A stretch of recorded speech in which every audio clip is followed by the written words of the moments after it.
એક છે. વસ્તી ગણતરીમાંથી પ્રાપ્ત માહિતીનો ઉપયોગ સરકાર દ્વારા નીતિ નિર્માણ, વિકાસ યોજનાઓ, સંસાધનોનો યોગ્ય વિતરણ, આરોગ્ય, શિક્ષણ, આવાસ, રોજગાર, પરિવહન તેમજ વિવિધ જન કલ્યાણકારી યોજનાઓના અસરકારક અમલીકરણ માટે કરવામાં આવે છે. આવા જન ગણનાના આંકડા વિકાસનો લાભ યોગ્ય લોકો અને વિસ્તારો સુધી પહોંચી તે સુનિશ્ચિત કરે છે.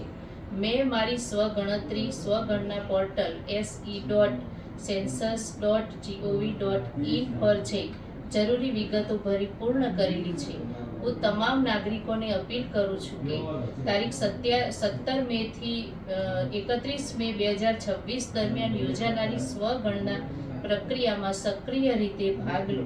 પોતાના ઘરે બેઠા ઓનલાઈન સાચી અને સંપૂર્ણ માહિતી નોંધાવો. આપ દ્વારા આપવામાં આવેલી માહિતી કાયદા મુજબ સંપૂર્ણપણે ગુપ્ત રાખવામાં આવે છે અને તેનો ઉપયોગ માત્ર આંકડાકીય અને વિકાસલક્ષી હેતુઓ માટે જ કરવામાં આવે છે.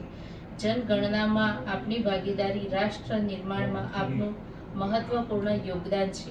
આવો આપણે સૌ સાથે મળી અને જનગણના 2027ને સફળ, સચોટ અને સર્વસમાવેશી બનાવીએ. આપણી વસ્તી ગણતરી એ આપણો વિકાસ.